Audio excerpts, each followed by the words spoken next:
미국 정치의 심장부 워싱턴이 뒤집혔습니다.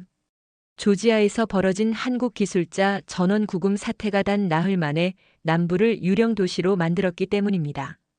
백악관은 굴욕적인 항복을 선언하고 석방을 결정했지만 한국인들은 모두 떠났습니다.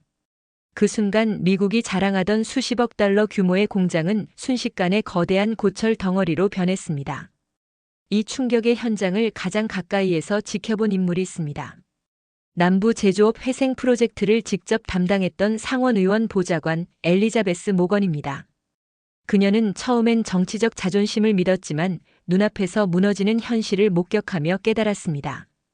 21세기의 심장은 한국이다. 과연 한국의 어떤 힘이 세계 최강 미국을 무릎 꿇게 만든 걸까요? 저는 엘리자베스 모건입니다.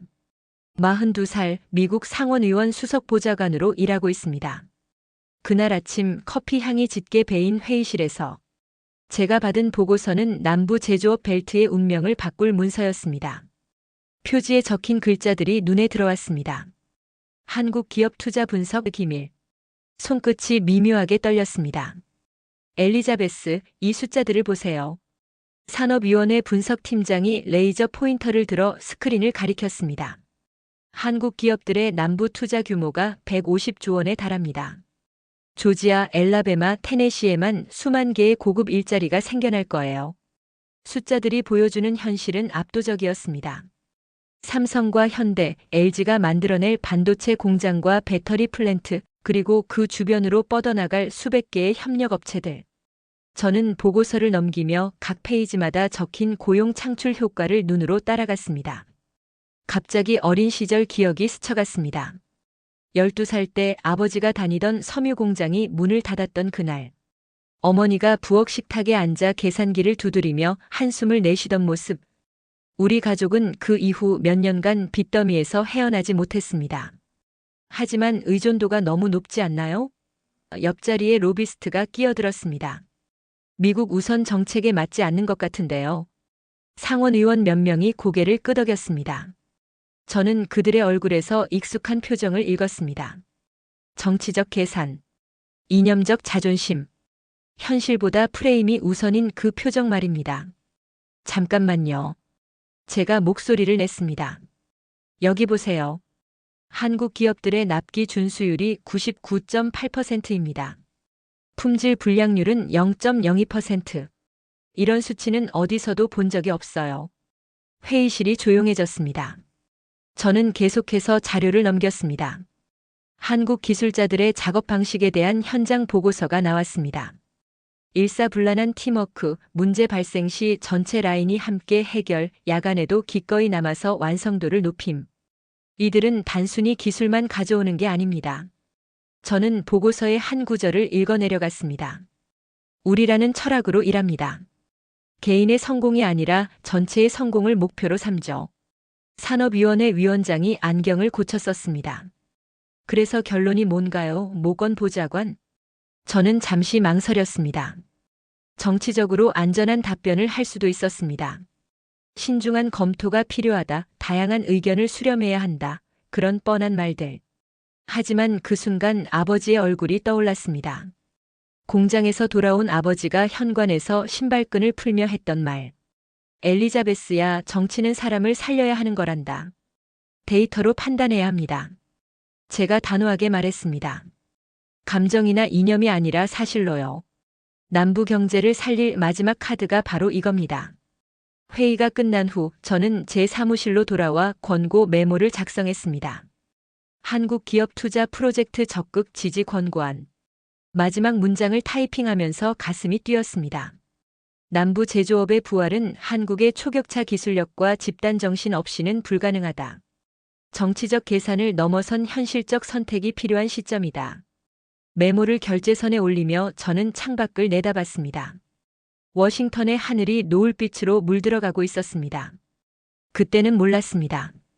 바로 내일 새벽 모든 것이 뒤바뀔 사건이 기다리고 있다는 걸.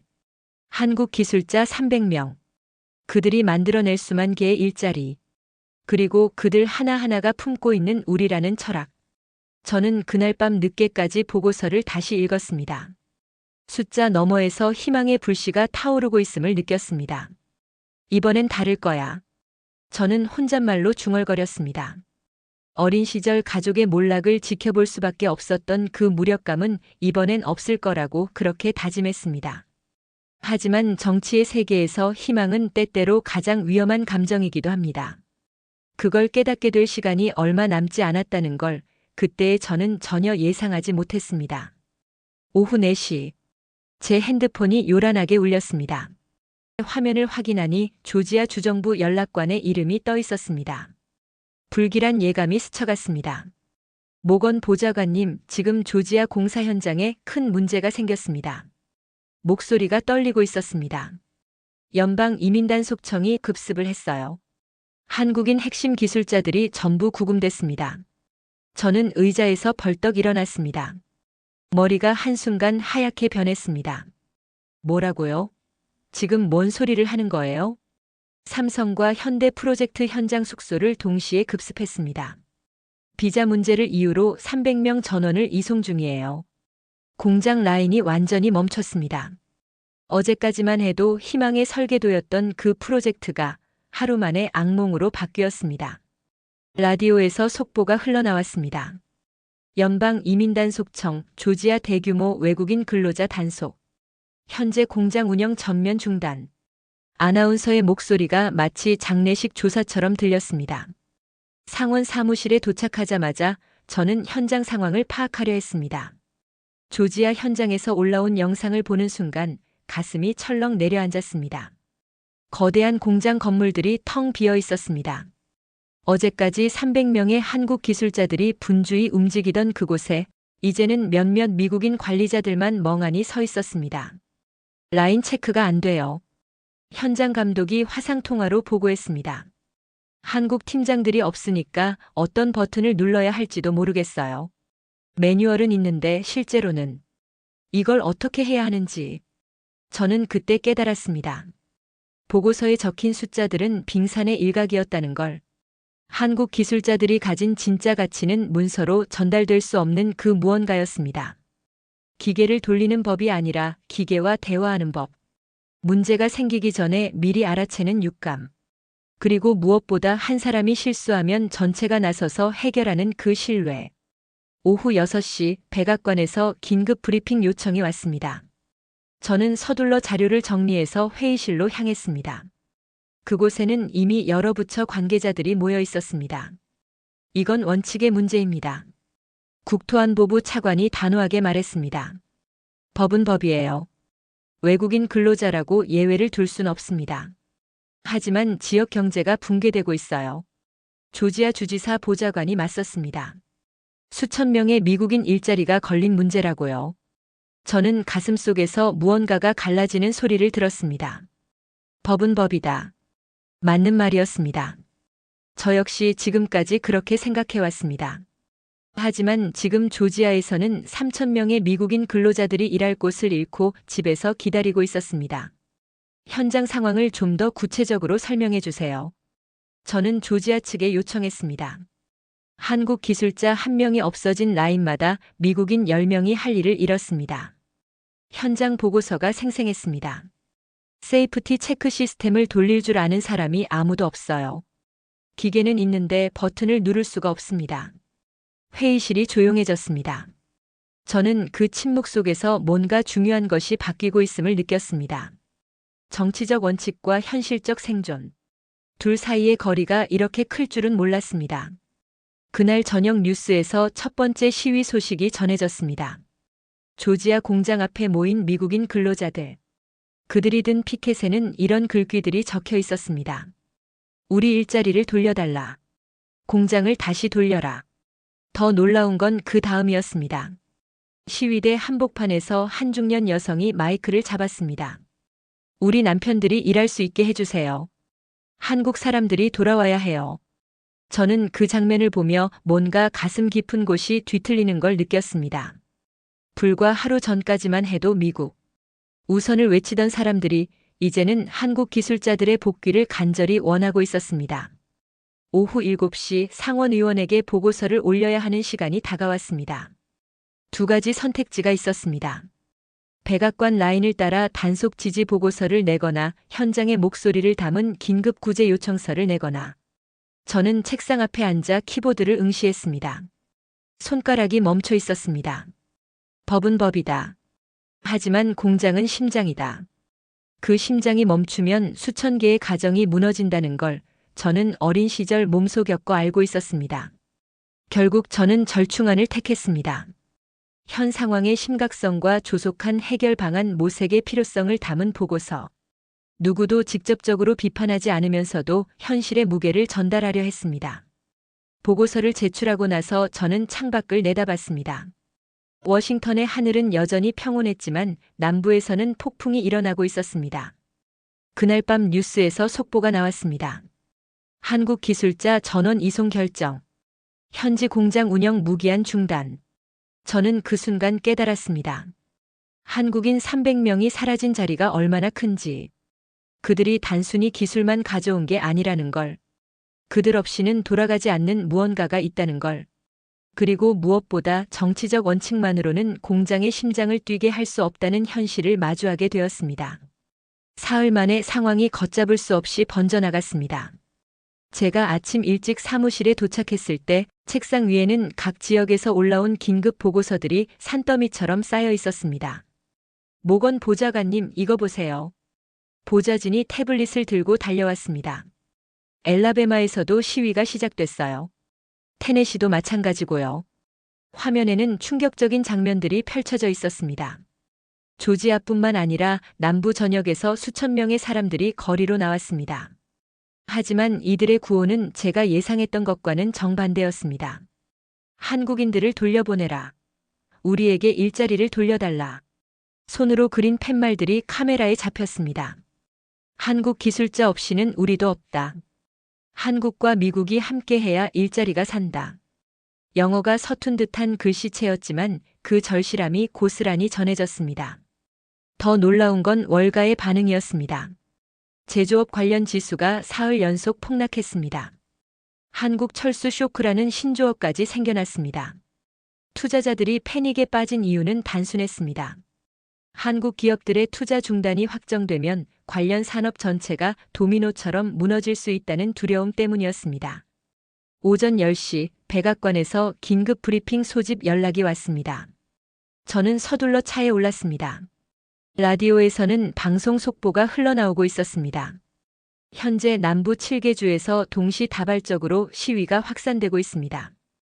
흥미로운 점은 이들 시위대가 한국 기업의 복귀를 요구하고 있다는 겁니다. 백악관 회의실에 도착하니 분위기가 심각했습니다. 대통령 측근들의 얼굴에는 당황스러움이 역력했습니다. 며칠 전만 해도 강력한 단속을 자랑스럽게 발표했던 그들이 이제는 수습책을 찾느라 분주했습니다. 상황이 예상보다 심각합니다.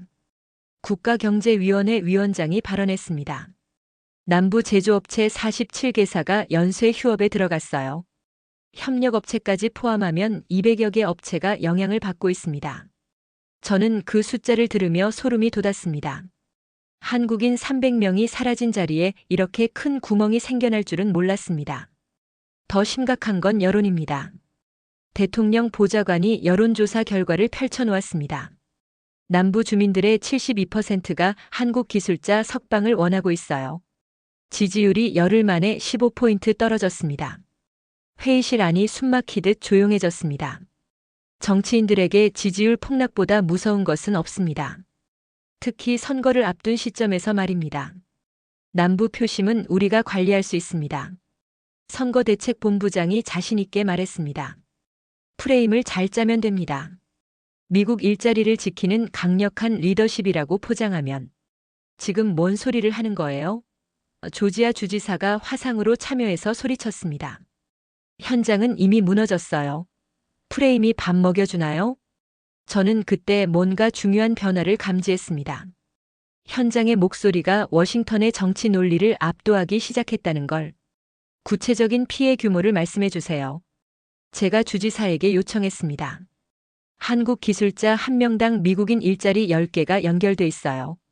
주지사의 목소리에 절박함이 묻어났습니다. 300명이 없어지니까 3,000개 일자리가 공중에 떠 있습니다.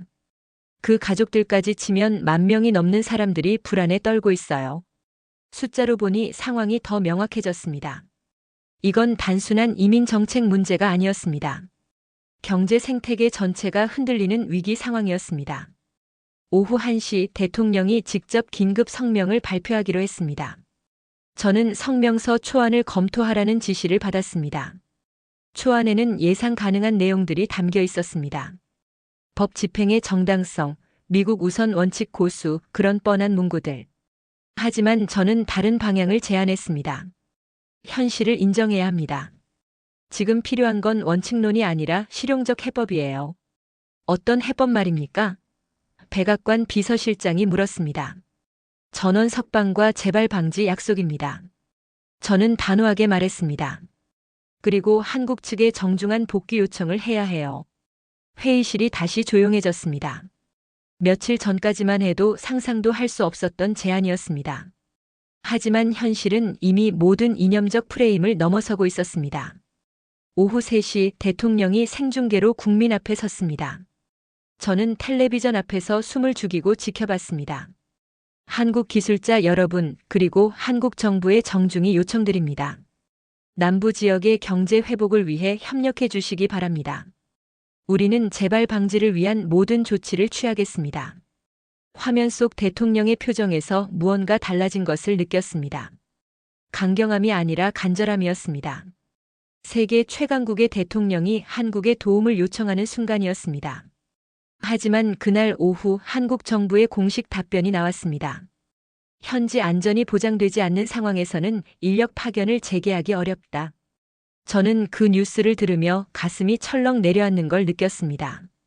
미국이 머리를 숙였지만 한국은 단호하게 선을 그었습니다. 기술과 자본을 가진 쪽이 결정권을 쥐고 있다는 새로운 현실을 마주하는 순간이었습니다. 그날 밤 뉴스에서는 한국 기업들의 움직임이 보도됐습니다. 삼성, 현대, LG 컨소시엄, 미국 투자 전면 재검토 착수. 150조 원짜리 꿈이 하루아침에 흔들리고 있었습니다. 저는 사무실 창가에서 워싱턴의 야경을 바라봤습니다. 정치적 자존심과 경제적 현실 사이에서 현실이 승리한 하루였습니다. 하지만 진짜 시험은 이제부터 시작이었습니다. 한국의 마음을 돌릴 수 있을지 그게 관건이었습니다. 한국의 답변이 나온 지 이틀 후 저는 상상하지 못했던 광경을 목격했습니다. 조지아 현장에서 올라온 실시간 영상을 보며 입이 다물어지지 않았습니다. 삼성, 현대, LG의 현장 책임자들이 동시에 움직이고 있었습니다. 마치 하나의 거대한 오케스트라처럼 일사불란하게 철수 준비를 진행하고 있었습니다. 핵심 장비들이 차례대로 포장되고 기밀 자료들이 안전하게 봉인되었습니다. 그 모든 과정이 한치의 실수도 없이 진행되는 모습을 보며 저는 소름이 돋았습니다. 이게 정말 가능한 일인가요? 제 옆에서 지켜보던 보좌진이 중얼거렸습니다. 300명의 한국 기술자들이 만들어 놓았던 시스템이 체계적으로 해체되고 있었습니다. 현장 리포터가 전하는 소식은 더욱 충격적이었습니다. 한국 본사들이 투자금 몰수 위험을 감수하면서도 철수를 강행하고 있다는 것이었습니다. 계약서에 명시된 위약금만 수십억 달러에 달했지만 그들은 주저하지 않았습니다. 저는 그때 한국 기업 문화의 본질을 깨달았습니다. 돈보다 사람이 우선이라는 철학. 안전과 존중이 보장되지 않는 현장에는 직원을 보낼 수 없다는 원칙. 이런 가치관은 서구의 계약주의와는 완전히 다른 차원의 것이었습니다. 오전 10시 조지아 주지사실에서 긴급 화상회의가 소집되었습니다. 브라이언 캠프 주지사의 얼굴에는 절망감이 역력했습니다. 며칠 전까지만 해도 남부의 자존심을 강조하던 그가 완전히 달라져 있었습니다. 주지사가 현장 상황을 브리핑했습니다. 한국 기술자들이 떠난 자리에 생긴 공백은 예상보다 훨씬 컸습니다. 단순히 사람이 부족한 게 아니라 전체 생산 시스템이 마비된 상황이었습니다. 가장 심각한 문제는 품질 관리였습니다. 한국 팀이 구축해 놓은 검수 시스템을 미국 직원들이 이해하지 못했습니다. 매뉴얼은 있었지만 그 매뉴얼 뒤에 숨어 있는 노하우와 경험은 전수될 수 없는 것이었습니다. 반도체 공정 라인에서 불량률이 50%를 넘어섰습니다. 현장 보고서의 내용이 참담했습니다. 한국 팀이 있을 때는 0.1%였던 불량률이 하루아침에 폭증한 것입니다. 더 놀라운 건 작업 속도였습니다. 한국 기술자 1명이 하루에 처리하던 물량을 미국 직원 5명이 투입돼도 절반밖에 소화하지 못했습니다. 그것도 품질은 보장할 수 없는 상태에서 말입니다. 저는 그 수치들을 보며 한국 기술자들의 진짜 가치를 이해하기 시작했습니다. 그들이 가진 건 단순한 기술이 아니었습니다. 완벽을 추구하는 장인 정신과 팀 전체의 성공을 목표로 하는 집단 정신이 결합된 결과물이었습니다. 오후 2시 현장에서 더욱 충격적인 소식이 전해졌습니다. 한국 팀이 떠나면서 중소협력업체들이 연쇄적으로 문을 닫기 시작했다는 것입니다. 부품 공급업체, 운송업체, 심지어 현장 근처의 식당과 모텔까지 타격을 받고 있었습니다. 경제 생태계가 무너지고 있어요. 지역 상공회의소 회장의 인터뷰가 방송에 나왔습니다. 한국 기술자 300명이 만들어내던 경제 효과가 지역 전체로 퍼져나가는 파급력을 아무도 제대로 계산하지 못했던 것입니다. 저는 그날 오후 서울로 직통전화를 걸었습니다. 한국 기업 본사와 직접 협상을 시도해 보려는 것이었습니다. 통역을 통해 전해들은 한국 측의 입장은 명확했습니다. 한국 본사 관계자들의 메시지는 단순하면서도 강력했습니다. 직원들의 안전과 존엄성이 보장되지 않는 곳에서는 일할 수 없다는 것. 이는 타협할 수 없는 원칙이라는 것. 그리고 무엇보다 신뢰가 깨진 관계에서는 진정한 협업이 불가능하다는 것이었습니다. 저는 그때 깨달았습니다. 한국인들에게는 우리라는 개념이 얼마나 중요한지를. 개인의 성공보다 팀의 성공을, 당장의 이익보다 장기적 신뢰를 중시하는 문화. 그런 가치관을 가진 사람들을 억지로 붙잡아 둘 수는 없었습니다. 오후 4시 한국 기업들의 공식 성명이 발표되었습니다. 현지 직원들의 안전과 존중이 확실히 보장되기 전까지는 프로젝트 재개가 어렵다. 그들은 수십억 달러의 손실을 각오하고서도 원칙을 지키겠다는 의지를 분명히 했습니다. 그날 저녁 저는 조지아 현장을 직접 방문하기로 결정했습니다. 숫자와 보고서로는 알 수 없는 뭔가가 있을 것 같았습니다. 비행기에서 내려다본 공장 단지는 마치 거대한 무덤처럼 조용했습니다. 현장에 도착해서 본 광경은 충격 그 자체였습니다. 최첨단 장비들이 줄지어 서 있었지만 아무도 그것들을 제대로 다룰 줄 몰랐습니다. 수백억 달러 규모의 장비가 그냥 고철 덩어리가 되어버린 상황이었습니다. 한 미국인 엔지니어가 저에게 말했습니다. 한국 팀이 있을 때는 이 모든 장비가 살아 숨쉬는 유기체처럼 움직였다고. 하지만 이제는 어떤 버튼을 눌러야 할지조차 확신할 수 없다고 했습니다. 그 순간 저는 한국 기술자 300명의 진짜 의미를 깨달았습니다. 그들은 단순히 기계를 돌리는 사람들이 아니었습니다. 복잡한 시스템 전체를 하나로 연결하는 중추 역할을 하고 있었던 것입니다. 밤이 되어 호텔로 돌아가는 길에 저는 한국행 항공편 예약을 했습니다. 워싱턴에서 보고서로만 상황을 판단할 때가 아니었습니다. 직접 서울에 가서 한국 기업들과 대화해야 한다고 생각했습니다. 그날 밤 저는 창밖을 바라보며 생각에 잠겼습니다. 한국인 300명이 지탱하고 있던 세계가 하루아침에 무너지는 것을 목격했습니다. 그리고 그 무너짐 속에서 진짜 중요한 것이 무엇인지 깨닫기 시작했습니다. 기술보다 중요한 것은 사람이고 계약보다 중요한 것은 신뢰라는 것을 말입니다. 한국 기업들의 철수가 완료된 지 일주일 후 저는 조지아 현지에서 믿기 힘든 광경을 목격했습니다. 며칠 전까지 활기가 넘쳤던 공단 지역이 마치 겨울 들판처럼 황량해져 있었습니다. 아침 일찍 렌터카를 몰고 공장 주변을 돌아보았습니다. 가장 먼저 눈에 들어온 건 하청업체들의 연쇄 폐업 소식이었습니다. 공장 정문 앞에 줄지어 서 있던 부품 공급업체 사무실들에 하나둘씩 임시 휴업 안내문이 붙기 시작했습니다. 킴슨 정밀부품 간판 아래 붙은 쪽지에는 간단한 메시지가 적혀 있었습니다. 한국 파트너사 철수로 인한 불가피한 휴업. 재개 시기 미정. 40년간 가족 경영으로 이어져 온 작은 공장이었는데 한국 기업과의 계약이 전체 매출의 80%를 차지하고 있었습니다. 점심시간에 공장 근처 식당가를 걸어보았습니다. 평소라면 한국 기술자들과 미국 직원들로 북적였을 거리가 한산했습니다. 김치찌개라는 한글 간판을 내건 한식당 앞에서 잠시 멈춰 섰습니다. 유리창 안쪽으로 텅 빈 테이블들이 보였습니다. 식당 사장이 문 밖으로 나와 한숨을 내쉬었습니다. 50대 중반으로 보이는 한국계 미국인이었습니다. 그의 얼굴에서 지난 일주일간의 고민이 고스란히 읽혔습니다. 한국 기술자들이 단골이었는데 그들이 떠나면서 매출이 절반 이하로 떨어진 상황이었습니다. 더 충격적인 건 지역 신문의 보도였습니다. 첫 페이지에 실린 기사 제목이 가슴을 쳤습니다. 아이들 급식 예산 삭감 위기.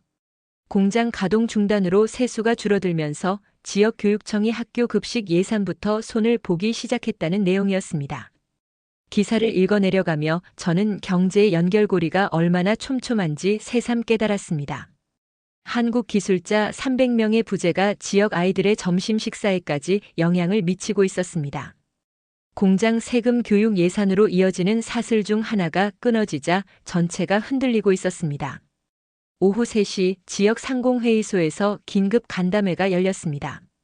저는 참관자 자격으로 뒤쪽 자리에 앉아 지켜봤습니다. 참석자들의 얼굴에는 분노와 절망이 뒤섞여 있었습니다. 모텔 사장이 먼저 입을 열었습니다. 한국 기술자들이 장기 투숙하던 객실들이 모두 빈 상태가 되면서 월 매출이 60%나 줄어들었다고 했습니다. 직원 절반을 해고해야 하는 상황에 내몰렸다는 하소연이었습니다. 운송업체 대표도 비슷한 어려움을 토로했습니다. 한국 기업들이 주문했던 정밀 부품 운송이 전면 중단되면서 트럭 기사들이 일거리를 잃었다는 것이었습니다. 20년간 쌓아온 운송 네트워크가 일주일 만에 무용지물이 되어버렸습니다. 가장 가슴 아픈 얘기는 부동산 중개업자가 했습니다.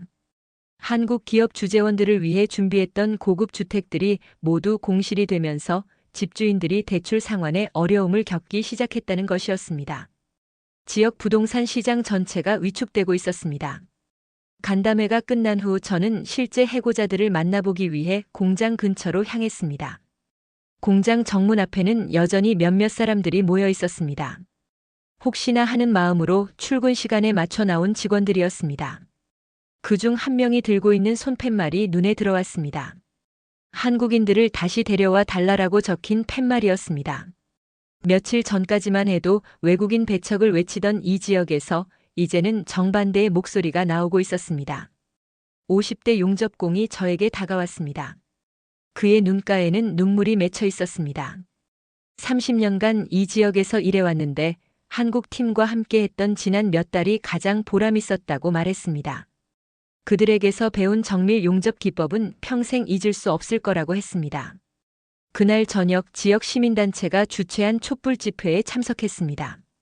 광장에 모인 사람들은 300여 명 정도였지만 그들의 목소리는 간절했습니다. 한국과 함께 살고 싶다. 우리 아이들의 미래를 지켜달라는 구호들이 울려 퍼졌습니다. 집회 도중 한 주부가 마이크를 잡았습니다. 남편이 공장에서 해고된 후 가정 경제가 어려워졌다고 했습니다. 하지만 그보다 더 아쉬운 건 한국 동료들과의 우정이라고 말했습니다. 언어는 달랐지만 함께 일하며 쌓은 신뢰와 존중의 관계가 그리웠다고 털어놓았습니다. 밤이 되어 호텔로 돌아가는 길에 저는 깊은 생각에 잠겼습니다. 정치적 프레임과 현실 사이의 괴리가 이렇게 클 줄은 몰랐습니다. 워싱턴에서는 미국 우선을 외쳤지만 정작 현장에서는 한국과 함께를 간절히 원하고 있었습니다. 다음 날 아침 지역 라디오 방송국을 찾았습니다. 시민들의 생생한 목소리를 직접 들어보고 싶었습니다. 방송 중에 걸려온 청취자들의 전화는 대부분 비슷한 내용이었습니다. 한국 기업들이 돌아와야 한다는 것, 그리고 정치인들이 현실을 외면하지 말아달라는 호소였습니다. 특히 기억에 남는 전화가 있었습니다. 고등학생 자녀를 둔 아버지가 걸어온 전화였습니다. 아들이 한국 엔지니어에게서 로봇 공학을 배우고 있었는데 그들이 떠나면서 꿈도 함께 사라질까봐 걱정된다는 내용이었습니다. 그 순간 저는 깨달았습니다. 이 문제는 단순히 경제적 손실의 문제가 아니라는 것을, 미래 세대의 꿈과 희망, 그리고 서로 다른 문화 간의 이해와 협력까지 걸린 문제라는 것을 호텔 방에서 워싱턴으로 보낼 보고서를 작성하면서 저는 확신했습니다. 이 상황을 해결하려면 정치적 체면이나 이념적 자존심을 내려놓아야 한다고. 현장의 목소리에 귀를 기울이고 진정한 해결책을 찾아야 한다고. 남부의 겨울이 봄으로 바뀌려면 먼저 워싱턴의 마음이 따뜻해져야 한다는 것을. 조지아에서 돌아온 지 이틀 후 워싱턴에는 전례 없는 정치적 혼란이 찾아왔습니다. 상원과 주정부 사이의 갈등이 표면화되기 시작한 것입니다. 제가 아침 일찍 국회의 사당에 도착했을 때 복도 곳곳에서 격론이 벌어지고 있었습니다. 강경파들의 입장은 명확했습니다. 원칙을 지켜야 한다는 것이었습니다. 관세 카드까지 꺼내들며 한국을 압박해야 한다고 주장했습니다. 하지만 남부 출신 의원들은 정반대 목소리를 냈습니다. 지역구 민심이 이미 한계점을 넘어섰다는 것이었습니다. 오전 10시 상원산업위원회 긴급회의가 소집됐습니다. 회의실 분위기는 냉랭했습니다. 위원장이 월가에서 올라온 최신 분석 자료를 펼쳐놓았습니다. 한국 철수 사태가 지속될 경우 미국 제조업 경쟁력이 10년 후퇴할 수 있다는 내용이었습니다. 보고서의 핵심 내용은 충격적이었습니다. 한국 기업들이 보유한 초격차 기술력을 대체할 수 있는 나라나 기업이 현재로서는 존재하지 않는다는 것이었습니다. 반도체 공정 기술, 배터리 제조 노하우, 그리고 무엇보다 결함 제로를 추구하는 품질 철학까지. 이 모든 것들이 하나의 패키지로 움직이는 곳은 한국뿐이었습니다. 더욱 놀라운 대목은 한국 기업들의 작업 문화에 대한 분석이었습니다. 개별 성과보다 팀 전체의 성공을 우선시하는 문화, 문제 발생 시 전 라인이 함께 해결하는 시스템, 그리고 품질을 위해서라면 생산 라인을 멈추는 것을 두려워하지 않는 철학. 이런 특성들이 결합되어 만들어내는 시너지 효과는 수치로 계산하기 어려운 것들이었습니다. 회의가 진행되는 동안 저는 소속 의원으로부터 메모를 받았습니다. 당론 이탈 시 인사상 불이익 있을 수 있음. 신중히 행동하라는 내용이었습니다. 손끝이 차갑게 식었습니다. 20년간 쌓아온 정치 경력이 하루아침에 무너질 수 있다는 경고였습니다. 점심시간에 제 휴대폰으로 메시지들이 쏟아져 들어왔습니다. 조지아, 엘라베마, 테네시에서 온 절절한 호소들이었습니다. 제발 한국 기업들이 돌아올 수 있도록 도와달라. 우리 아이들 미래를 생각해달라. 정치보다 사람이 먼저다. 그중 가장 기억에 남는 메시지는 한 용접공 아버지가 보낸 것이었습니다. 딸이 한국 엔지니어 언니들처럼 되고 싶다고 합니다. 그분들이 떠나면 우리 딸의 꿈도 함께 사라집니다. 짧은 문장이었지만 가슴 깊숙이 박혔습니다. 오후 2시 상원 본회의에서 한국 관련 긴급 동의안이 상정됐습니다. 강경파가 제출한 관세 보복 조치 검토 요구안과 현실파가 낸 대화 재개 촉구 결의안이 동시에 올라온 것입니다. 저는 어느 쪽에 손을 들어야 할지 마지막 선택의 기로에 서 있었습니다. 표결 직전 조지아 주지사로부터 긴급 전화가 걸려왔습니다. 브라이언 캠프의 목소리에는 절박함이 배어 있었습니다. 지역 경제가 완전히 무너지고 있다는 것, 그리고 무엇보다 주민들의 분노가 극에 달하고 있다는 내용이었습니다. 모건 보좌관, 정치적 계산은 그만두고 현실을 봅시다. 조지아가 죽어가고 있어요. 그 순간 저는 결단을 내렸습니다. 커리어보다 중요한 것이 있다는 걸 깨달았습니다. 정치가 사람을 지켜야 한다는 아버지의 가르침이 떠올랐습니다. 그리고 조지아에서 만났던 그 절절한 눈빛들이 생각났습니다. 본회의장에서 저는 예정에 없던 발언을 요청했습니다. 의장이 허락하자 저는 천천히 연단으로 걸어갔습니다. 회의장이 조용해졌습니다. 제 심장이 빠르게 뛰고 있었습니다. 존경하는 동료 의원 여러분, 저는 지난 일주일간 조지아 현장을 직접 둘러보았습니다. 저는 현장에서 목격한 생생한 현실을 설명했습니다. 한국 기술자 300명의 부재가 가져온 연쇄적 파급 효과, 지역 주민들의 간절한 목소리, 그리고 아이들까지 영향을 받고 있는 현실을 있는 그대로 전달했습니다. 우리가 지켜야 할 것은 추상적 원칙이 아니라 구체적인 사람들의 삶입니다. 한국 기업들의 우리 함께 철학이야말로 우리가 배워야 할 가치입니다. 회의장에서 웅성거림이 일었습니다. 저는 계속해서 준비해온 제안을 발표했습니다. 따라서 저는 한국 기업 안전보장 및 상호 존중 촉진 3법안을 제안합니다. 첫째, 한국 기술진을 위한 전용 안전 보장 시스템 구축. 둘째, 신속 비자 발급을 위한 패스트 트랙 제도 도입. 셋째, 현장에서의 문화적 존중과 상호 이해 증진을 위한 법적 장치 마련입니다. 회의장이 순간 정적에 쌓였습니다. 여야를 막론하고 모든 의원들이 충격적인 표정을 지었습니다. 아무도 예상하지 못한 전격적 제안이었습니다. 강경파 의원들의 얼굴에는 분노가, 현실파 의원들의 얼굴에는 놀라움과 희망이 동시에 떠올랐습니다. 저는 그 순간 정치 생명을 걸고 진실의 편에 섰다는 확신이 들었습니다. 표결 결과는 아슬아슬했습니다. 51대 49로 3법안이 통과됐습니다. 남부 출신 의원들의 압도적 지지와 일부 중도파 의원들의 동조가 결정적이었습니다. 표결이 끝나고 저는 복도로 나왔습니다. 휴대폰의 조지아에서 온 메시지들이 쏟아지고 있었습니다. 감사합니다. 드디어 희망이 보입니다. 진짜 정치인을 만났습니다. 하지만 동시에 당 지도부로부터 면담 요청도 들어왔습니다. 험난한 길이 기다리고 있다는 걸 알았습니다. 그럼에도 저는 후회하지 않았습니다. 정치가 사람을 버리는 순간 정치 자체가 의미를 잃는다는 걸 깨달았기 때문입니다. 그날 밤 사무실에서 서울행 항공편을 예약하며 저는 다짐했습니다. 이제 진짜 어려운 과제가 남아 있었습니다. 한국의 마음을 돌리는 것, 그리고 깨진 신뢰를 다시 쌓는 것. 하지만 진실의 편에 선 이상 끝까지 해낼 것이라고 믿었습니다. 서울 인천공항에 도착한 건 현지 시간 오후 3시였습니다. 한국 땅을 밟는 순간 뭔가 다른 에너지를 느꼈습니다. 공항 곳곳에서 보이는 사람들의 움직임이 묘하게 조화로웠습니다.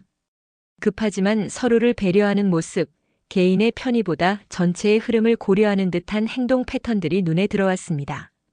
삼성 본사에서 보낸 차량을 타고 서울 시내로 향하면서 저는 창밖 풍경에 집중했습니다. 건설 현장에서 일하는 작업자들의 모습이 특별해 보였습니다. 한 사람이 실수하면 주변 동료들이 자연스럽게 도와주는 장면, 위험한 상황이 생기면 전체 작업이 멈추고 함께 해결하는 모습들을 목격했습니다. 호텔에 짐을 풀고 첫 번째 일정인 삼성 본사 방문을 위해 서둘러 나섰습니다. 강남구 삼성동의 높은 빌딩들 사이를 걸으며 저는 이상한 감각을 느꼈습니다. 사람들이 많은데도 불구하고 어떤 질서가 있었습니다. 지하철에서 횡단보도에서 심지어 커피숍에서도 보이지 않는 규칙들이 작동하고 있었습니다. 오후 5시 삼성전자 본사 회의실에서 첫 간담회가 시작됐습니다. 한쪽 벽면을 가득 채운 대형 스크린에 조지아 프로젝트 현황이 상세히 표시돼 있었습니다. 투자 규모, 고용 계획, 기술 이전 일정까지 모든 것이 정교하게 계획돼 있었지만 현재는 모두 보류 상태였습니다. 프로젝트 총괄 이사가 설명을 시작했습니다. 통역사를 통해 전해들은 그의 말에서 저는 뭔가 특별한 철학을 감지했습니다. 단순히 사업적 손실을 얘기하는 게 아니라 함께 일할 사람들에 대한 걱정을 먼저 표현했습니다. 우리 직원들의 안전과 존엄성이 보장되지 않는 곳에서는 일할 수 없습니다. 그 우리라는 단어가 유독 귀에 들어왔습니다. 영어로 번역될 때는 our employees가 되었지만 한국어 원문에서 느껴지는 뉘앙스와는 차이가 있었습니다. 단순한 소유격이 아니라 함께하는 동반자라는 의미가 더 강했습니다. 이어서 현장 책임자가 발언했습니다. 조지아에서 300명의 한국 기술자들을 직접 이끌었던 박지훈 팀장이었습니다. 그의 얼굴에는 현장에서의 경험이 고스란히 새겨져 있었습니다. 저희는 단순히 기술만 가져가는 게 아닙니다. 우리 라인은 문제를 함께 소유합니다. 통역사가 그 말을 영어로 옮기는 순간 이상한 일이 벌어졌습니다. 화상회의 화면 한쪽에 떠있던 실시간 번역창에서 우리가 마이와 아워로 뒤섞여 나타났습니다. 자동 번역 시스템이 한국어의 우리를 정확히 표현하지 못하고 있었습니다. 저는 그 순간 깨달았습니다. 한국인들이 말하는 우리는 서구의 개인주의 언어로는 완전히 번역될 수 없는 개념이라는 것을, 개인의 성공과 집단의 성공을 분리하지 않는 그런 독특한 사고방식이 담겨 있었습니다. 박 팀장이 계속해서 설명했습니다. 조지아 현장에서 있었던 구체적인 사례들이었습니다. 한 라인에서 문제가 생기면 담당자 한 명이 해결하려 하지 않는다는 것이었습니다. 대신 전체 팀이 모여서 원인을 분석하고 재발 방지책까지 함께 마련한다는 것이었습니다. 품질 문제가 생기면 우리는 생산을 멈춥니다. 납기보다 완벽함이 우선입니다. 이 말을 들으며 저는 미국 제조업 문화와의 근본적 차이를 이해하기 시작했습니다. 미국에서는 개인의 실수는 개인이 책임지는 것이 원칙이었습니다. 하지만 한국에서는 개인의 실수도 팀 전체의 책임으로 받아들인다는 것이었습니다. 현대자동차 관계자가 추가 설명을 했습니다. 야간 유지보수 작업에 대한 얘기였습니다. 정규 근무 시간이 끝나도 필요하다면 자발적으로 남아서 작업을 완성한다는 것. 그것도 개인적 성과를 위해서가 아니라 팀 전체의 목표 달성을 위해서라는 점이었습니다. 저는 질문했습니다. 그런 문화는 어떻게 만들어지는 건가요? 박 팀장이 잠시 생각하더니 답했습니다. 어려서부터 배우는 거죠. 우리나라, 우리 엄마, 우리 집. 한국어에는 우리가 자연스럽게 들어가 있어요. 그제야 저는 이해했습니다. 한국인들에게 우리는 단순한 단어가 아니라 삶의 철학이라는 것을, 개인의 경계를 넘어서 집단과 하나가 되는 감각, 그것이 위기 상황에서 놀라운 힘을 발휘한다는 것을. 회의가 끝나고 저는 서울 시내를 걸어보았습니다. 지하철역에서 사람들이 줄을 서는 모습, 식당에서 모르는 사람끼리도 자연스럽게 자리를 양보하는 장면, 길에서 넘어진 사람을 여러 명이 동시에 도우려 하는 모습들을 보며 확신했습니다. 이것이 바로 조지아 공장에서 한국 기술자 300명이 보여준 그 힘의 근원이라는 것을. 개인의 능력을 합친 것 이상의 시너지, 그것이 우리라는 철학에서 나온다는 것을. 그날 밤 호텔에서 법안 초안을 수정하며 저는 고민에 빠졌습니다. 서구식 계약주의와 개인 책임 원칙에 기반한 미국 법률 체계에서 한국식 공동 책임과 상호 존중 문화를 어떻게 반영할 것인가 하는 문제였습니다. 결국 저는 새로운 조항을 만들기로 했습니다. 현장 공동 책임 준칙과 상호 존중 보장 조항. 기존의 개인 계약을 넘어서 팀 단위의 협력과 책임을 법적으로 보장하는 내용이었습니다. 한국어의 우리를 영어 법조문으로 완벽하게 번역할 수는 없었지만 그 정신만큼은 담아내려 노력했습니다. 서구 문명사상 처음으로 집단 정신과 공동 책임이 국제계약의 명문화되는 순간이었습니다. 다음 날 아침 조찬 간담회에서 한국 기업들의 반응은 조심스럽지만 긍정적이었습니다. 법적 보장만으로는 부족하지만 진정성 있는 변화의 시도로 받아들일 만하다는 것이었습니다. 신뢰는 하루아침에 회복되지 않습니다. 하지만 진심이 느껴지면 우리도 다시 시작할 용기를 낼 수 있어요. 그날 오후 인천공항으로 향하는 차 안에서 저는 깊은 감동을 느꼈습니다. 제 경력의 성공은 개인적 타이틀을 쫓는 것이었지만 한국인들의 성공은 항상 함께 하는 것이었습니다.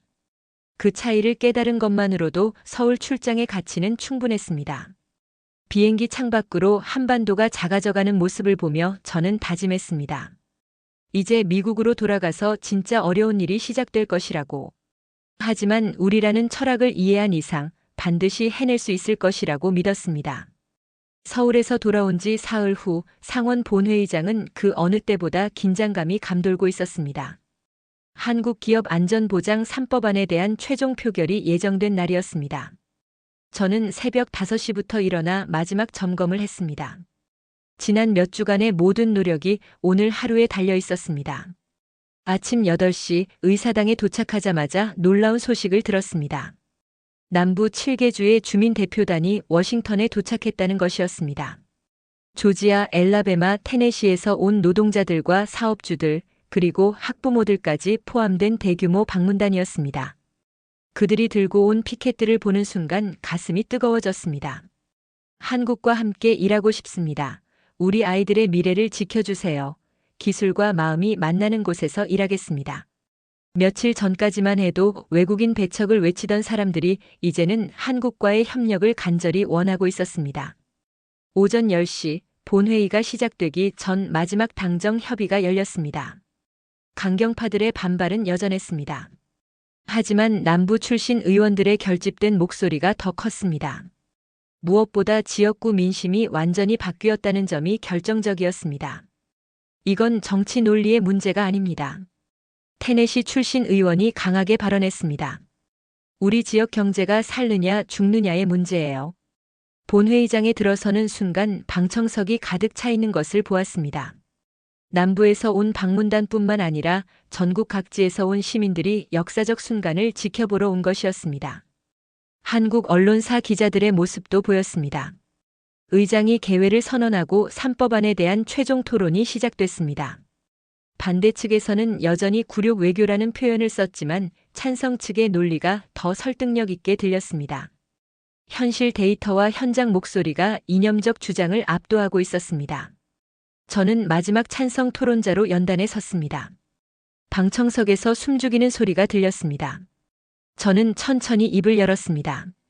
존경하는 동료 의원 여러분, 지난 몇 주간 저는 많은 것을 배웠습니다. 정치가 무엇을 위해 존재해야 하는지, 진정한 리더십이란 무엇인지를 말입니다. 저는 조지아 현장에서 만난 사람들의 이야기를 했습니다. 실직한 용접공의 눈물, 한국 엔지니어를 롤모델로 삼던 여고생의 꿈, 그리고 무엇보다 함께 일하며 쌓았던 신뢰와 우정에 대해 이야기했습니다. 한국인들이 우리에게 가져다 준 것은 단순한 기술이 아닙니다. 우리 함께라는 철학입니다. 개인의 성공보다 공동체의 번영을 먼저 생각하는 가치관입니다. 방청석에서 작은 박수가 터져 나왔습니다. 저는 마지막 메시지를 전했습니다. 이 법안이 통과된다면 우리는 단순히 경제적 위기를 해결하는 것이 아닙니다. 서로 다른 문화가 존중받으며 협력할 수 있는 새로운 모델을 만드는 것입니다. 표결이 시작됐습니다. 전자투표 시스템에 하나씩 불이 켜질 때마다 가슴이 뛰었습니다. 찬성 54표, 반대 46표. 3법안이 통과된 순간 방청석에서 환호성이 터져 나왔습니다. 오후 2시 대통령이 긴급 대국민 담화를 발표했습니다. 저는 백악관 브리핑룸에서 그 역사적 순간을 지켜봤습니다. 대통령의 표정에는 겸손함과 결단력이 동시에 엿보였습니다. 미국 정부는 한국 기업과 기술자 여러분께 깊은 사과의 말씀을 드립니다.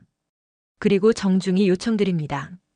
다시 한번 우리와 함께 미래를 만들어 가주시기 바랍니다. 대통령은 구체적인 보장책들을 발표했습니다. 한국 핵심 인력을 위한 전용 패스트트랙 비자, 24시간 안전보장 시스템, 그리고 문화적 차이에 대한 존중과 이해를 위한 교육 프로그램까지 모든 것이 3법안에 명시된 내용들이었습니다. 그날 오후 서울에서도 움직임이 있었습니다. 한국 기업들의 공동 성명이 발표된 것입니다. 미국 측의 진정성 있는 사과와 구체적 보장책을 긍정적으로 검토하겠다는 내용이었습니다. 아직 확답은 아니었지만 대화의 문이 열린 것이었습니다. 사흘 후 결정적 순간이 왔습니다. 한국 기업 컨소시엄의 최종 답변이었습니다. 조건부 복귀라는 결론이었습니다. 안전과 존중이 실질적으로 보장된다는 확신이 서면 프로젝트를 재개하겠다는 것이었습니다. 일주일 후 저는 다시 조지아 현장에 있었습니다. 하지만 이번에는 완전히 다른 분위기였습니다. 한국 기술자들의 첫 번째 복귀팀 30명이 도착한 날이었습니다. 공항에는 수백 명의 지역 주민들이 환영 나왔습니다. 웰컴백 이라고 적힌 현수막들이 곳곳에 걸려 있었습니다. 한국어로 다시 만나서 반갑습니다라고 적힌 팻말도 눈에 띄었습니다. 서툰 한글이었지만 그 진심이 고스란히 전해졌습니다. 공장에 도착했을 때 가장 감동적인 순간을 목격했습니다. 정지되어 있던 컨베이어 벨트가 서서히 움직이기 시작한 것입니다. 한국 기술자들이 하나씩 스위치를 켜고 시스템을 점검할 때마다 기계들이 생명을 되찾는 듯 했습니다. 이 소리 들어보세요. 박지훈 팀장이 저에게 말했습니다. 이건 단순한 기계 소음이 아니에요. 한국과 미국이 함께 만드는 미래의 굉음이죠. 그 순간 저는 깨달았습니다. 지난 몇 주간의 혼란과 갈등이 결국 더 나은 미래로 이어지고 있다는 것을. 서로 다른 문화가 충돌할 때 생기는 것은 파괴가 아니라 새로운 창조의 가능성이라는 것을. 그날 저녁 지역 환영 만찬에서 저는 마지막 소감을 말했습니다. 정치는 사람을 지켜야 합니다. 그리고 진정한 협력은 서로를 존중할 때 가능합니다. 오늘 우리가 함께 만든 이 순간이 앞으로 수많은 사람들에게 희망이 되기를 바랍니다. 몇 달 후 조지아 공장은 예정보다 빠른 속도로 가동을 재개했습니다. 한국 기술자들과 미국 직원들이 진정한 팀워크를 보여주며 전 세계가 주목하는 성공 사례가 되었습니다. 다른 주들에서도 비슷한 협력 모델을 도입하겠다는 요청이 이어졌습니다. 저는 지금도 그날의 감동을 잊을 수 없습니다. 멈춰있던 컨베이어 벨트가 다시 돌아가던 그 소리, 한국과 미국 사람들이 함께 웃던 그 모습, 그리고 무엇보다 서로 다른 문화가 만나 더 큰 힘을 발휘하는 그 순간을 말입니다. 여러분은 언제 진정한 협력의 힘을 느끼셨나요? 서로 다름을 인정하고 존중할 때 얼마나 큰 시너지가 생기는지 경험해 보신 적이 있으신가요? 이 이야기가 여러분의 마음에 울림을 주었다면 여러분도 주변에서 그런 협력의 순간을 만들어 보시기 바랍니다. 그리고 이런 따뜻한 이야기들이 더 많이 퍼져나갈 수 있도록 구독과 좋아요, 그리고 댓글로 여러분의 경험을 나눠주시면 감사하겠습니다.